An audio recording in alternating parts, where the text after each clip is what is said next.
Hi guys, good morning! It's our last day in Zurich, Switzerland. So it's September 14 today, around 9 a.m. Pero yung train namin pabalik na Munich, it's still around 5:30 p.m. So meron pa kaming technically full day dito sa Zurich. Pero hindi na kami magsistay masyado sa Zurich kasi Sunday today, sarado yung mga shops. So pupunta kami sa Rhine Falls. So tara, samahan mo. See you! There was something going on, that shade of doubt hanging around. Got on.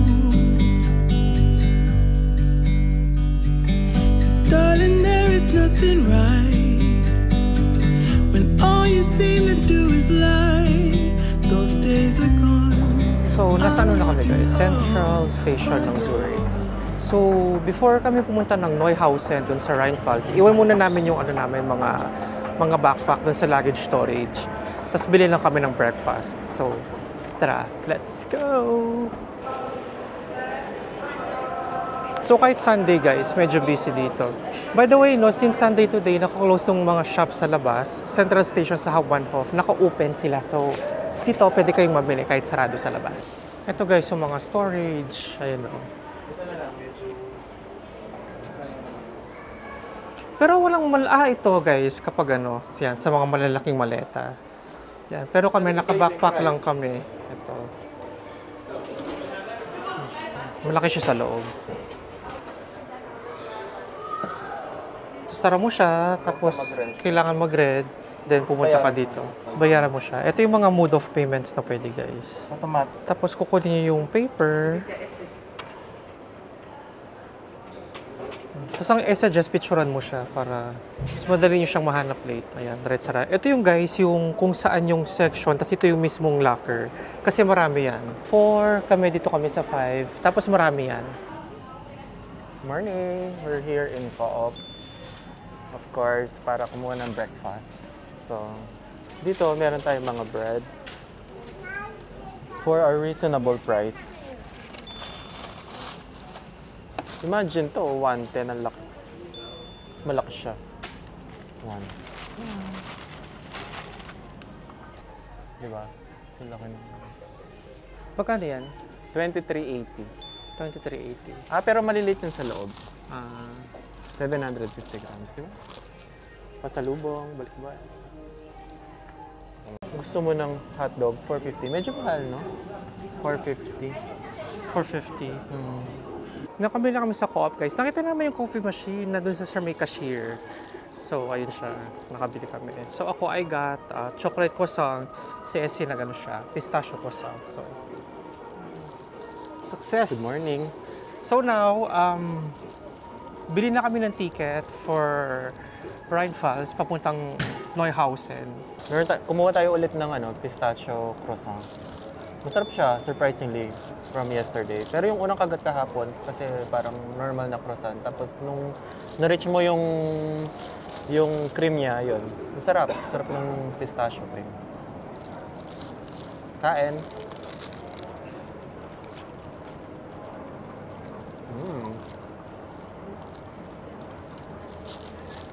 Sala ka. Saan naman guys, chocolate croissant. So try natin siya.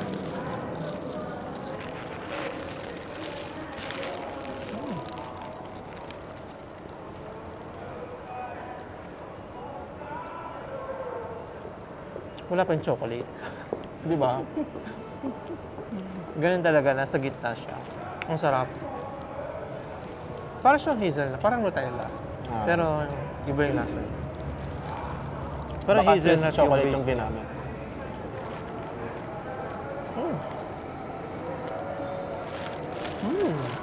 Ano siya? Sa gitna siya marami. Ang sarap. How's the coffee? Ang sarap. Siyempre. Sarap siya for 350. True guys, 350 lang yan. I mean, sa standards dito sa Zurich, mura na siya. Tsaka real masarap siya. coffee beans naman yung ginamit. Oo. Coffee beans. When all you seem to do is lie, those days are gone. I'm walking tall while you're alone. When I think about the way we used to be, when I think about the things you took from me,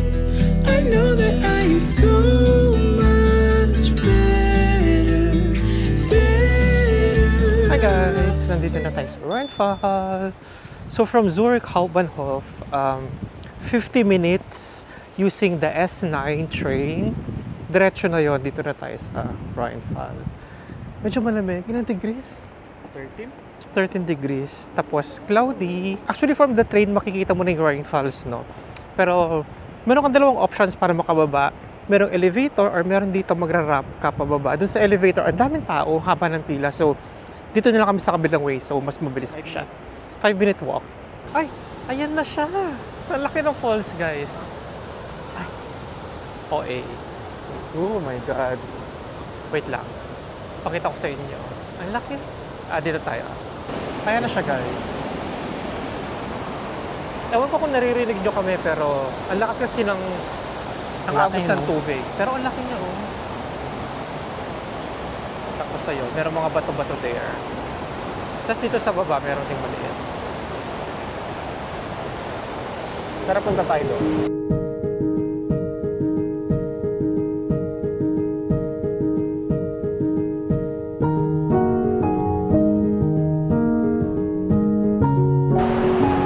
Hindi ko alam guys kung naririnig nyo ako or kung malakas yung tubig, no?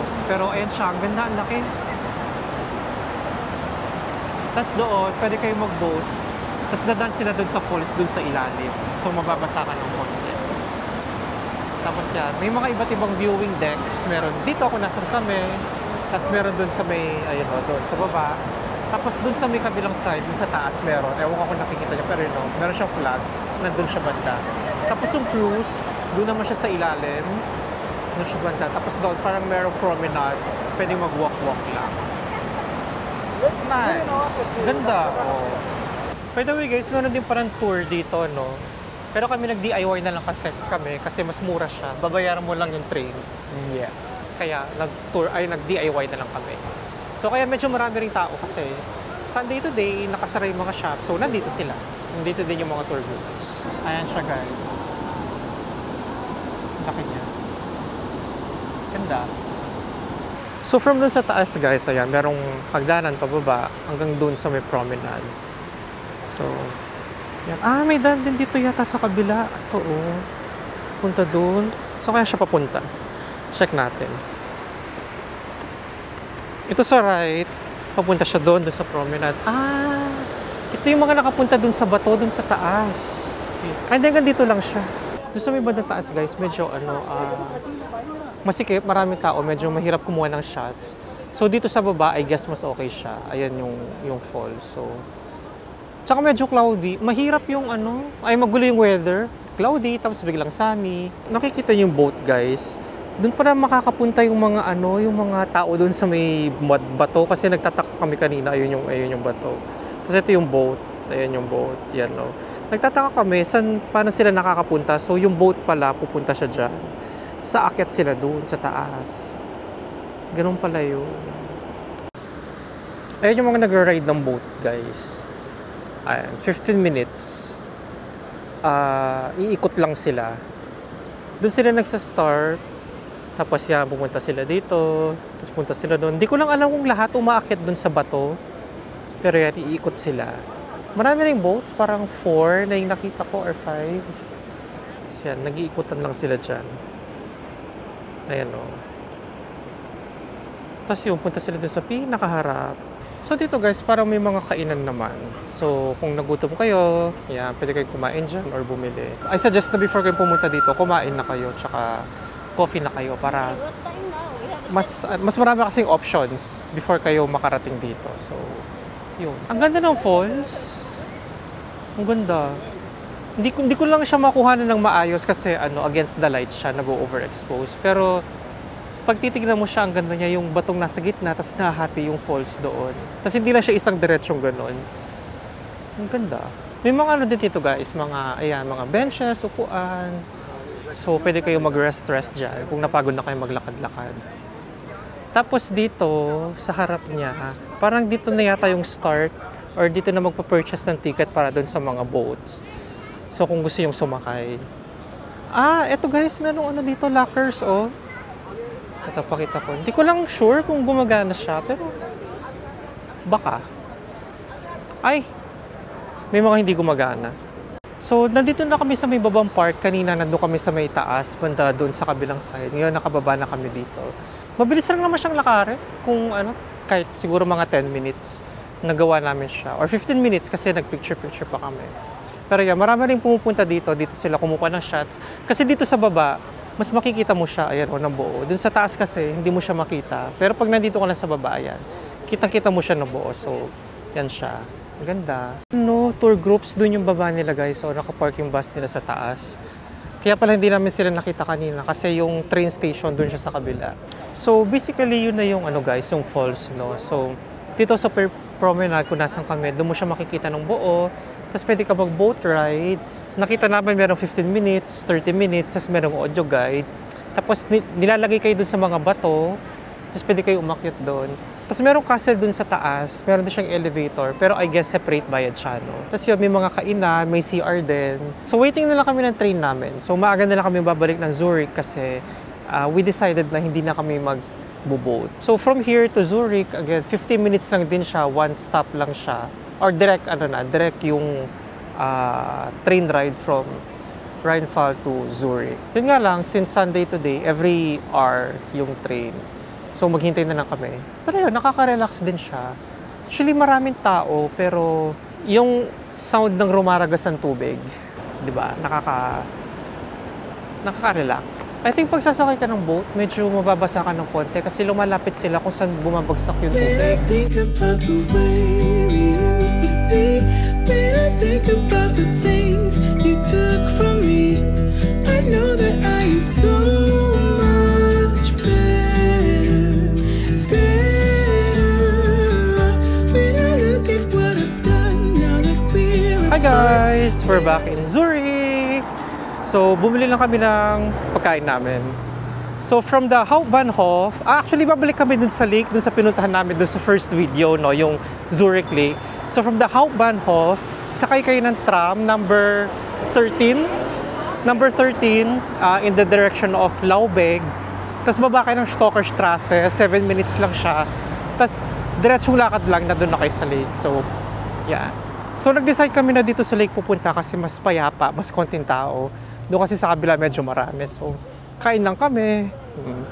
Kain lang kami, then spend lang kami ng time here. Relax, relax. Dito sa harap ng lake, guys, merong parang botanical garden. Ang daming mga puno, daming halaman na iba't iba. So, yan. Tapos since Sunday today, sarado yung mga shops. Yan, maraming taong nakalabas. Kaya sabi dito, Vorsicht Diebstahl. Lassen Sie Ihre Wertsachen nicht aus dem Augen. So, ibig sabihin, may mga kumukuha na rin ng gamit dito sa Zurich. So, be careful kayo. Well, generally, it's a safe city, no? Safe country in Switzerland. Pero since naglagay sila ng note na ganon, so just bear that in mind. Hanap lang kami ng area na pwede namin makainan. Ayun, no, may upuan doon. Kaso yung view mo, hindi yung lake. So guys, nakahanap na kami ng spot kung saan kami kakain. Since maraming tao, puno yung mga upuan. So dito na kami sa grass. Nandito rin naman yung mga kautawan. May mushroom sauce. Swiss cheese. Magkano yan? Girouille. 17 francs.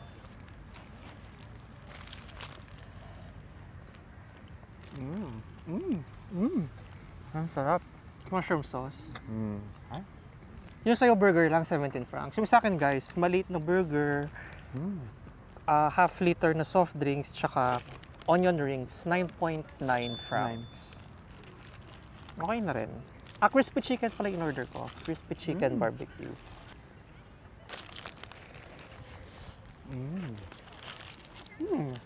Yummy. Nung first day doon ako nag-chicken burger. Pero spicy. Gusto mo tikman? Sobrang niyan, no? Ang sarap. Matamis-tamis na ano. First time ko makakain ng Ang ganyan. sarap nito. May onion rings din siya. Caramelize yung onion. Yummy. Tapos mushroom sauce. Tapos yung cheese niya, Swiss cheese. Yung view namin guys, ito yung lake. Tapos doon yung mountains. Ang ganda. So guys, dito sa Zurich, no, marami kayong pwede magawa. May mga churches, may mga museums. Pero kami, hindi na namin pinuntahan yung mga yun. Mas gusto namin na chill na lakad lang. Pero ang daming guys, tour groups. Dito sa Zurich. Ang sarap. Ang dami namin nakita mga Pinoy na nagtutour. Ay, ang sarap ng chicken. Teriyaki siya. Teriyaki chicken pala, guys. Okay na tong meal, guys. 9.90, di ba? Kung kakain ka pa sa restaurant, minimum 20. 25. Wala pang drinks. 20 to 25, no? Wala pang drinks. So, ito, mas okay na. Tapos, pwede naman kayong bumili ng mga drinks sa grocery. 140 lang to. Again, sa Hauptbahnhof, open yung Migros at saka Co-op. Pwede kayong doon bumili. Tsaka guys, yung mga tao dito, marunong mag-English. Sa mga shops, sa mga stores, sa restaurant. So, don't be afraid. Hindi naman kailangan matutong mag-German. Kahit English, makakapag-communicate kayo dito. Alam mo, yung Burger King nila dito, hindi tinitipid sa sauce. Grabe nga sa sauce. Grabe din mga- sa akin. Grabe dito sa Zurich, guys. Yung mga sauce nila hindi tinitipid. Walang ka-dry-dry yung mga burger nila. Grabe to. Ang sarap. Magkano yan? 17.90. Mas masarap to dun sa kahapon. Sa Grindelwald. Di ba guys, perception natin sa Switzerland, mahal. Well, mahal talaga siya, pero there are ways naman na makakatipid ka. Like sa food, kung hindi ka kakain sa mga restaurants, supermarket foods or fast foods, okay na siya. Tulad ng ginawa namin, siya, si SC, isang malaking burger, tas ako nag-meal. Pero mas mura siya, tas share na lang kami sa drinks. Okay na rin yun, di ba? Pero kung DIY ka guys, manageable naman siya pwede. Namamahalan lang ako sa nila, transpo ticket. Yun yung medyo namahalan ako. Pero other than that, kung hindi ka picky sa food, no, kung hindi ka naman ma-artist sa food, kung okay ka na sa mga grocery food, katulad ng kinain namin kagabi, or fast food, makaka-survive ka dito sa Switzerland. Tapos kung hindi ka naman din magsha-shopping, di ba? Kung tingin-tingin ka lang din window shopping, okay na. Tsaka yung mga bread, reasonable price lahat. True. Hindi naman sila overpriced. Dalawang beses na kami nag-restaurant. Yung first night namin nag-food 2, tapos kahapon sa Grindelwald. Pero other than that, grocery food lang kami tsaka fast food. Ang sarap niyan. Kaya nga siguro dalawang ganyan. Ang gusto. Guys, recorded, dalawang ganyan daw. Frau Dr. Healer is waving. Mas maraming bangka today. Mas maraming ganap sa lake ngayon, no? Maaraw kasi. Yung naliligo. Mas maganda yung weather dito. Doon sa may Neuhausen kanina, sa Rheinfall, ang gulo ng weather, no? Maaraw, tapos biglang sobrang clouds, tapos maaraw ulit, tapos sobrang clouds. Dito, sunny lang siya. Pero kahapon, napagod ako yung ginawa nating tour guys, yung sa Lauterbrunnen. Napagod ako sa Grindelwald kasi yung hilly area siya, tapos ang taas ng inakyat namin, doon ako napagod. So kagabi, kahapon dun sa bus, na 2 hours, parang almost 2 hours tulog lang ako Kahit sa nga bus. ipapunta tulog eh. Tapos yung pabalik. Di ba? Pero worth it, ang ganda doon sa Grindelwald. Mahirap lang kapag sa pag-walk. Masigsag. Yung bus, no? Yun pala guys, kung naka-tour kayo tapos magbabas kayo, kung katulad ko kayong merong motion sickness, mag-Bonamine kayo, buti na may Bonamine kasi as in super zigzag talaga yung dinaanan namin. Pero yung nag-drive, sa ba yan? Sa Interlaken? 5 francs. Yung tabi nung station. Sinabihan kami nung tour guide na merong isang doon area na 5 francs yung CR. Sabi niya huwag kayong magsi-CR doon kasi sobrang mahal. Pero sa Lauterbrunnen, doon sa station guys, sa train station, libre yung CR. Tsaka guys, Zurich pa lang yung pinuntahan namin. Ang dami nyo pang pwedeng puntahan dito sa Switzerland. Pwede kayo mag-Geneva, Luzern, Bern, di ba? Yung capital city nila. Zermatt din, maganda. Zermatt. Pero mas mahal. Sa mga tao naman dito, okay lang din siya guys. Na rin siya, multicultural. Marami na rin foreigners. So hindi lang mostly mga Swiss yun nandito, marami ring other nationalities na dito na rin nakatira mga immigrants. Last one, brunch. Pag nandito kayo guys, bilhin nyo to. Ito from Halba. Bilhin nyo rin yung Frey, pwede rin siya, masarap din. Tsaka yung Migro, Minor. Tatlo sila. Ba't feeling ko mas masarap pa? Yung si Halba? Hindi ganun katamis. Wala ganito sa Munich. Yeah. Unless mag-order ka sa Amazon. Lasa siyang praline na mahaba. Ayan hazelnuts, hazelnut. So guys, thank you sa pagsama dito sa Zurich, Switzerland sa amin. So, short trip lang siya, 3 days. Wala naman tayong, ewan ko kung may natutunan naman kayo. Siguro wala na naman din. Pero yun nga, gusto lang kasi din namin mag-relax. So, kaya pinili rin namin dito na short trip lang naman. So, thank you sa pagsama. Actually, mamaya pa naman yung train namin, pero baka hindi na ako makapag-vlog. So, relax na lang kami here. So, again, thank you and see you on the next video.